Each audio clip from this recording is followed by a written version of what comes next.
Hello, I am Eric Tenkar. You are listening to the Tavern Chat Podcast. I am your bartender in the OSR. Today is going to be talk about the OSR. Go figure.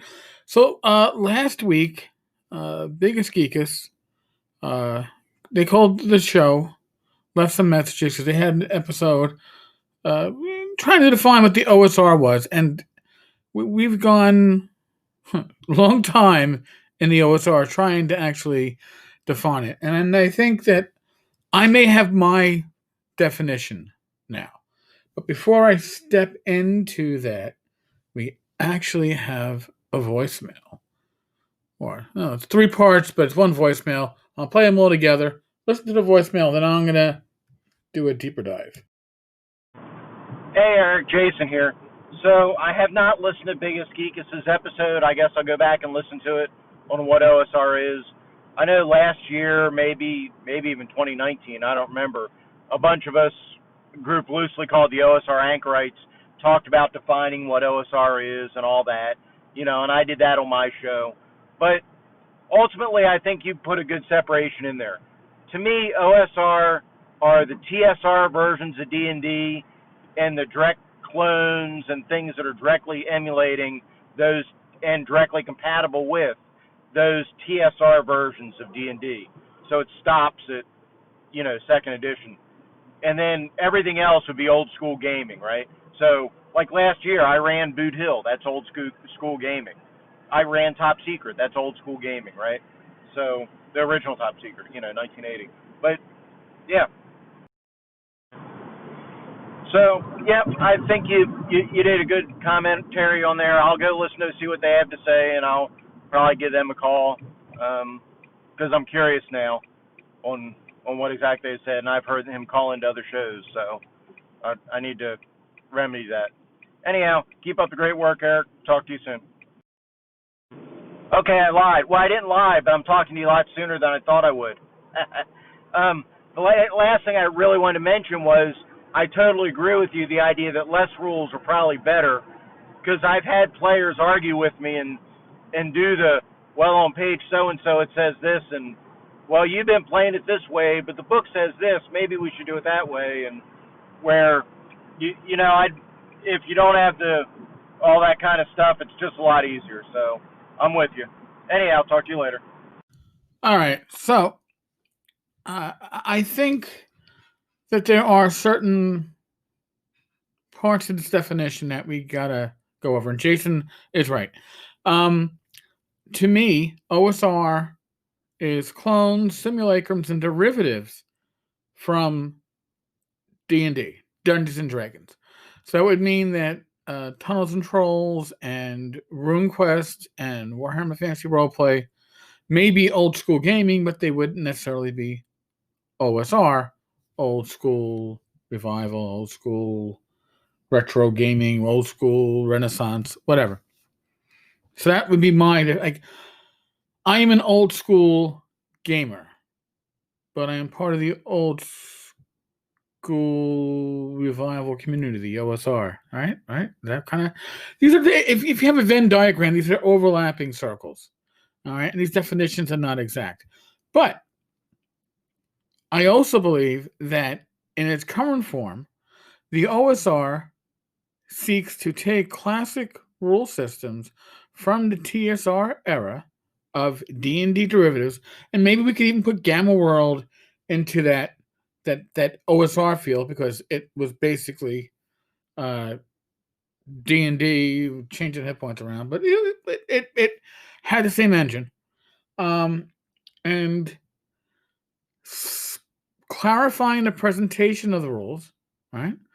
And generally speaking, removing the complications that in play we removed anyway, which is why you don't see old school rule sets generally replicating weapon speed and segments and weapon versus AC adjustment and using psionics as it was originally presented in the player's handbook, right? We don't have these things.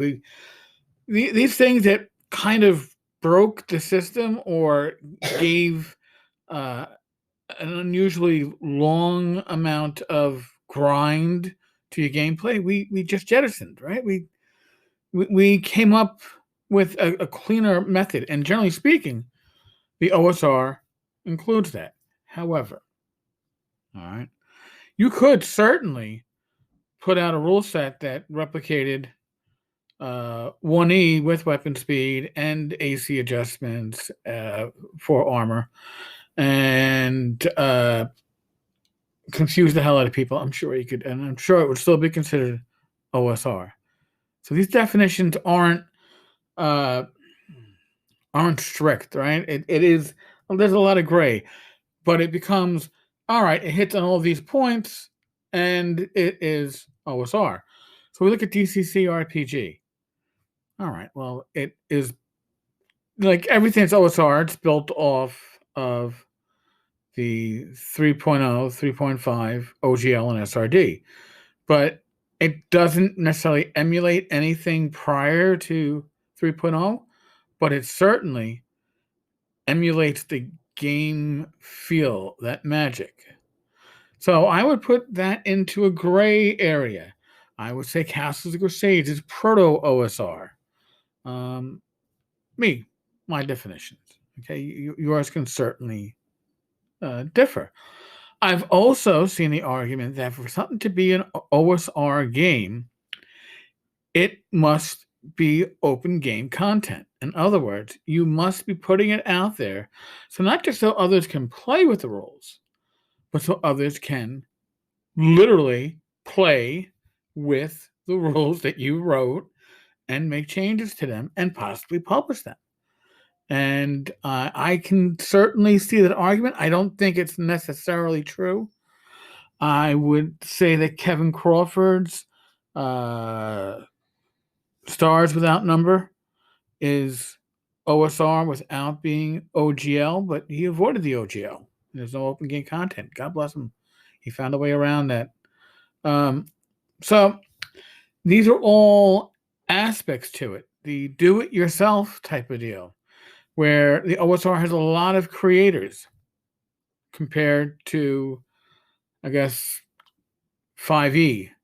The number of players and GMs that are also creators is a large portion of the community compared to a lot of other communities.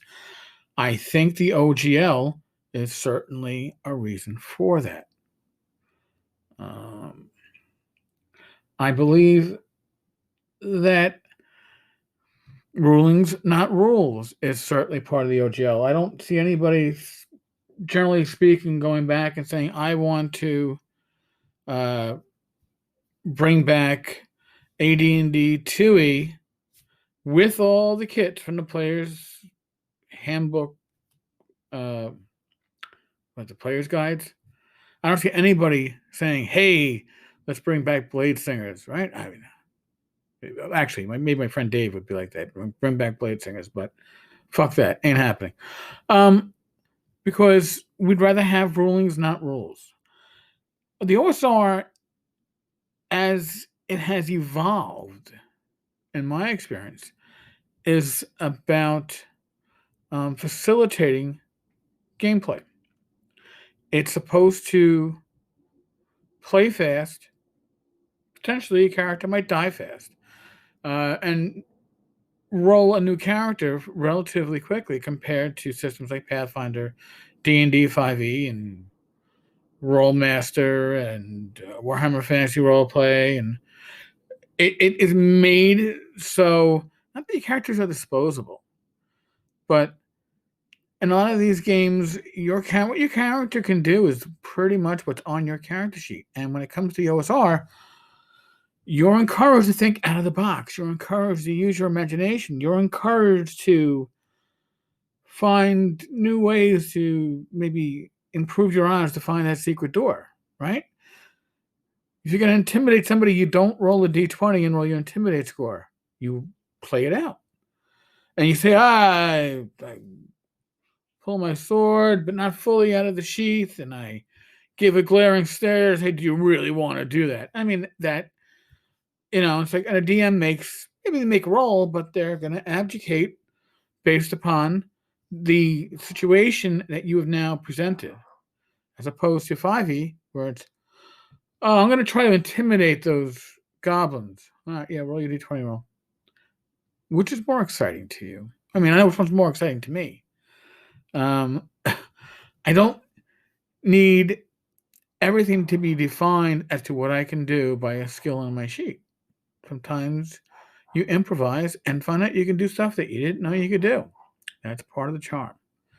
So is this a definitive definition of what the OSR is? By far, no fucking way is it a definitive definition of the OSR is. But I would say, in my mind, it's the TSR era of Dungeons and Dragons and advanced Dungeons and Dragons, but not necessarily the original rules. I wouldn't go back and play AD&D White Box, and if I did, it certainly wouldn't be played like I would play an OSR game. And if I tried to run AD&D 1E, it would not be by the book, and therefore it would be OSR, not AD&D 1E. There's that more of that grayness. So yeah, the OSR is full of shades of gray. Go figure that one out, folks. I'll gladly take some feedback. I am thinking of adding a live stream during an afternoon during the week, probably on a Monday or a Tuesday. And this would be in addition to the live streams on Wednesdays and Friday at night. This is trying to accommodate people with different schedules, maybe people on the other side of the pond or the other side of the world. So, and it would probably be solo, unless I have somebody who wants to guest with me. But just throwing it out there. I'd love to get feedback. You can call the show by using the Anchor app. You can also call 347-509-5168. Those are for, excuse me, the Google number. You can leave an email, tenkarstavern@gmail.com. And if you want to support the podcast and help with the live streams, subscribe to our YouTube channel. That's at youtube.com/Eric Tenkar, ERIKTENKAR. Hey, I got it right the first fucking time. Go figure that shit out. Folks, we are in the midst of the world of COVID. Use your common sense. I'm leaving that at that. You know, you say your characters in games, they would never do that. They've got common sense. Use your fucking common sense, all right? Be safe, be well, God bless, roll those dice. Knock on wood, I'll be back again tomorrow, God willing. All right, folks. Laters.